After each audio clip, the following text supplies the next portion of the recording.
बिस्मिल्लाहिर्रहमानिर्रहीम। मेरा नाम मोहम्मद हारूफ है और आज हम जो टॉपिक डिस्कस करेंगे वो हमारे पास हाइब्रिडाइजेशन है। हाइब्रिडाइजेशन हमें इसलिए पढ़नी पड़ती है कि इसके अलावा हम केमिकल बॉन्डिंग या मॉलिक्यूल्स की ज्योमेट्रीज को हम डिस्कस करते रहते हैं, लेकिन उनसे तमाम मॉलिक्यूल्स की तमाम तर प्रॉपर्टीज को डिस्कस नहीं किया जा सकता।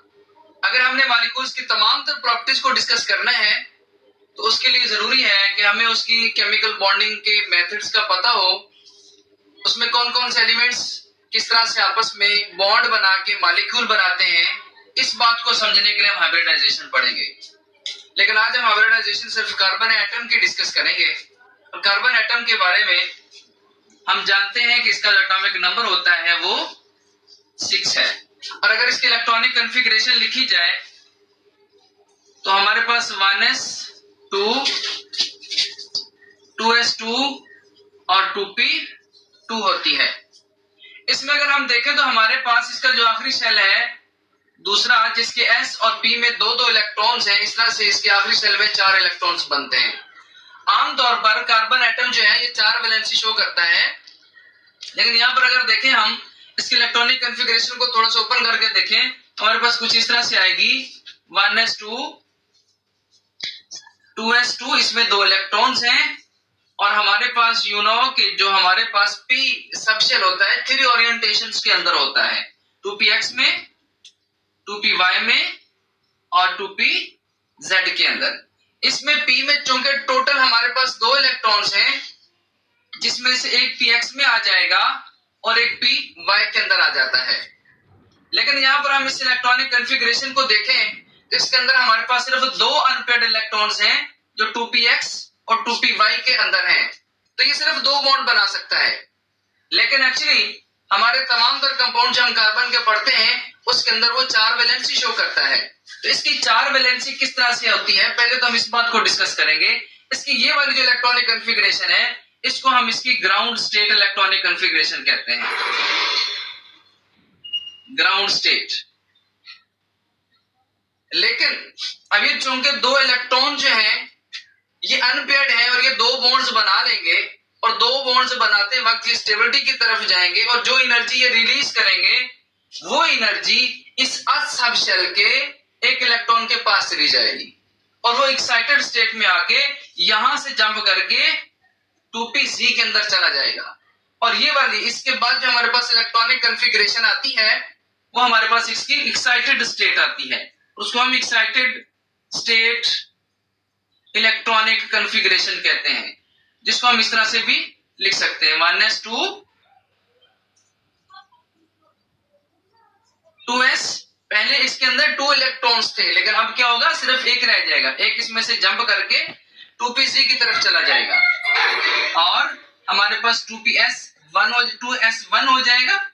2px के अंदर पहले ही 1 था, 2py के अंदर भी एक इलेक्ट्रॉन आ जाएगा। अब s सब शेल से जंप करके एक आने वाला इलेक्ट्रॉन जो है वो 2pz के अंदर भी चला जाएगा।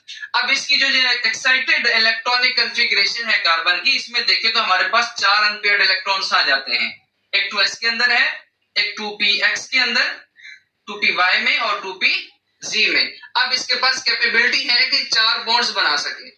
लेकिन अगर यहीं पर ये 4 बॉन्ड्स बनाता है तो यहाँ पर ये चारों ऑर्बिटल्स डिफरेंट एनर्जी और डिफरेंट शेप रखते हैं। कि एस सबशेल जो है स्फीरिकल शेप होता है और ये हमारे पास 3 डायमेंशंस में x, y और z की ओरिएंटेशंस के अंदर डम्बल शेप में होता है। अगर ये यहाँ पर डिफरेंट एनर्जीज की वजह से बॉन्ड बनाएंगे तो इससे कोई स्ट्रॉन्ग बॉन्ड्स नहीं बनेंगे। स्ट्रॉन्ग बॉन्ड्स बनाने के क्या करेंगे, आपस में इंटरमिक्स हो जाएंगे। इंटरमिक्स इसलिए होंगे कि इनकी सारी की सारी प्रॉपर्टीज इक्विवेलेंट हो जाएं, एक जैसी हो जाएं। अगर इनकी प्रॉपर्टीज एक जैसी हो जाएंगी तो इनकी एनर्जीज भी सेम हो जाएंगी और इनकी शेप्स भी सेम हो जाएंगी। इसलिए क्या करेगा, ये आपस में इंटरमिक्स करेगा और इसकी ये जो इंटरमिक्सिंग होती है, इस इंटरमिक्सिंग को हम हाइब्रिडाइजेशन कहते हैं। इसमें जरा देखें ये क्या करेंगे, दे विल इंटरमिक्स। किस तरह से इंटरमिक्स होंगे, ये एक s जो है इन तीनों p सबशेल के अंदर इंटरमिक्स हो जाएगा और हमारे पास जितने ऑर्बिटल्स आपस में इंटरमिक्स होंगे उनके इक्विवेलेंट, यानी अगर 4 ऑर्बिटल्स आपस में इंटरमिक्स हो रहे हैं तो हमारे पास 4 ही नए ऑर्बिटल्स जो हैं वो फर्दर बनेंगे। इस तरह से एक s 3 p के अंदर इंटरमिक्स होके sp3 बना देगा। अब यहां पर हमारे पास 4 ऑर्बिटल्स बनेंगे, sp3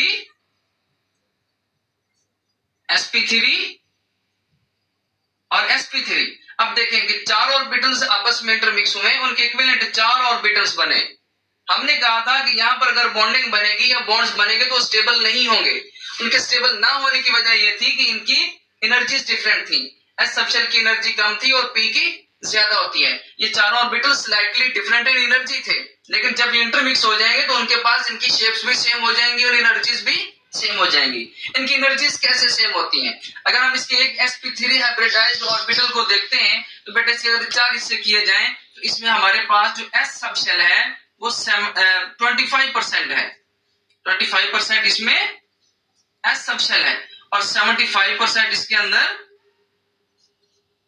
p सबशेल्स है। इसी तरह से अगर इसको देखा जाए तो इसके अंदर भी 25% s सबशेल है और 75% p सबशेल है। इसी तरह से अगर इसको देखा जाए तो सेम इसके अंदर भी 25% s सबशेल होगा एंड 75% इसके अंदर p सबशेल है। इसी तरह चौथे को देखें तो उसके अंदर भी 25% s सबशेल होगा एंड 75% p सबशेल होगा। अब इनमें देखें s और p हर एक में सेम कैरेक्टर रखता है, जिसकी वजह से चारों ऑर्बिटल्स इक्विवेलेंट हो चुके हैं और सेम हो चुके हैं। इन ऑर्बिटल्स के अंदर सबकी एनर्जीज भी सेम होंगी और शेप्स भी सेम होंगी। यहाँ पर हमें ये बात तो समझ आ गई कि इनकी एनर्जी सेम है। अगर हम इनकी शेप की बात करें उसको बेटा हम जरा सा इसको एक्सप्लेन करके देख लेते हैं। यहाँ पर कि एक s जो है वो 3 p ऑर्बिटल्स के अंदर इंटरमिक्स हो रहा है और ये हमारे पास 2x है, 2s orbital of carbon atom. अब ये हमारे पास स्फीरिकल शेप्ड है, इसके अंदर हमारे पास एक 2p x मिक्स हो रहा है प्लस इसके अंदर 2py मिक्स हो रहा है और इसी के अंदर 2pz भी मिक्स हो रहा है। ये हमारे पास 2pz ऑर्बिटल है, ये हमारे पास 2py है। इसका ये वाला axis x, this y and z, इसका ये x, y and z, this is x, y and z। इसमें देखिए तो हमारे पास 2px जो है वो x एक्सिस के अलोंग है, 2py y एक्सिस के अलोंग और 2pz हमारे पास z एक्सिस के अलोंग है। अब ये चारों आपस में इंटरमिक्स हो जाएंगे। इनके इंटरमिक्स होने के बाद हमारे पास सेम शेप रखने वाले 4 sp3 हाइब्रिडाइज्ड ऑर्बिटल्स बन जाएंगे। अब ये चारों sp हाइब्रिडाइज्ड ऑर्बिटल्स अपने आप को इस तरह से अरेंज करते हैं कि टेट्राहेड्रल स्ट्रक्चर बना देते हैं और इनका जो टेट्राहेड्रल स्ट्रक्चर होता है वो कुछ हमारे पास इस तरह से आ जाएगा।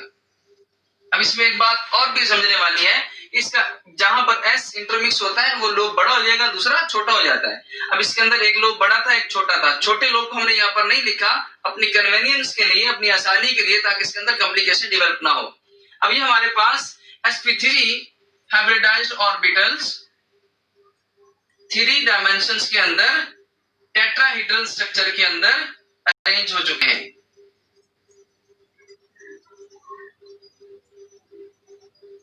अब इस टेट्राहेड्रल स्ट्रक्चर के अंदर बेटा जब भी टेट्राहेड्रल स्ट्रक्चर की बात हो तो फौरन समझ जाए कि उनके जो एंगल्स होंगे वो सारे के सारे 109.5 डिग्री के होते हैं।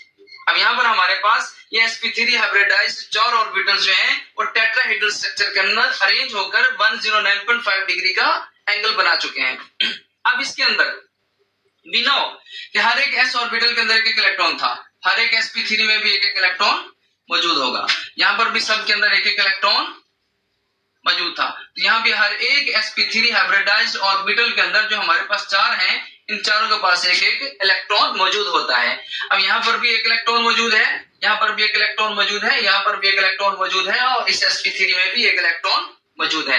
अब अगर यहाँ पर इस कार्बन के साथ 4 हाइड्रोजन के एटम्स मिलाए जाए तो 4 हाइड्रोजन के एटम्स यूनो के हाइड्रोजन की इलेक्ट्रॉनिक कॉन्फ़िगरेशन जो होती है एक एटॉमिक नंबर होता है और 1s1 होती है। इट मींस हाइड्रोजन के पास सिर्फ s सबशेल होता है और s सबशेल के अंदर सिर्फ एक इलेक्ट्रॉन मौजूद होता है। अब ये s सबशेल जो है इस हर एक sp3 के साथ जाके बॉन्ड बना सकता है।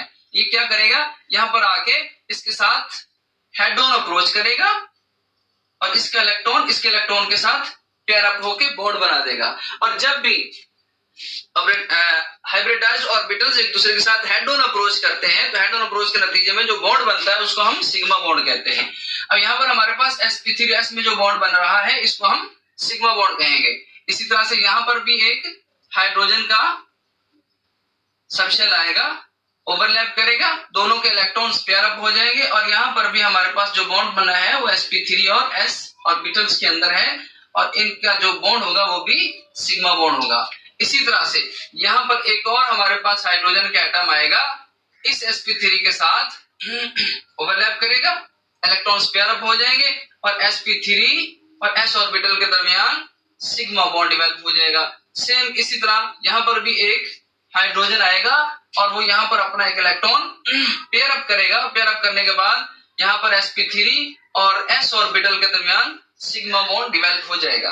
तो इस तरह से हमारे पास ये चारों हाइड्रोजन के एटम्स इसके चारों sp3 हाइब्रिडाइज्ड ऑर्बिटल के साथ ओवरलैप कर चुके हैं और नए बॉन्ड्स बना चुके हैं। और यहाँ पर जो हमारे पास मॉलिक्यूल आ गया है इसको वेरी सिंपली हम CH4 से भी रिप्रेजेंट करते हैं। और इसे अगर हम स्ट्रक्चर बनाएं इस तरह से कार्बन का इधर भी हाइड्रोजन लगा हुआ है, इधर भी हाइड्रोजन है, हाइड्रोजन है, हाइड्रोजन है और इन सब के अंदर जो बॉन्ड है वो 109.5 डिग्री का है। एक बात आपने हमेशा याद रखनी है, जब भी हमारे पास कार्बन के ऐसे कंपाउंड्स आए जिसके अंदर कार्बन सिंगली बॉन्डेड हो, वो हमारे पास CH4 हो,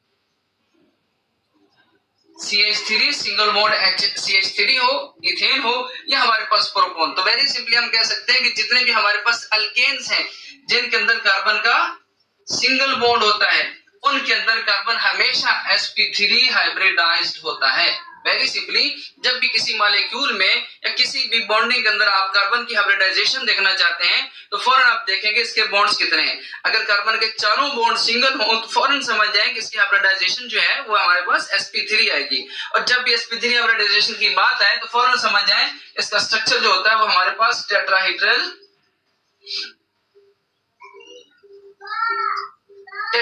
होता है। और जब भी हमें पता चले कि हमारे पास ज्योमेट्री टेट्राहीड्रल है तो फौरन समझ जाएं कि इसका एंगल जो है वो हमारे पास 109.5 डिग्री का होता है। तो ये हमारे पास sp3 हाइब्रिडाइजेशन थी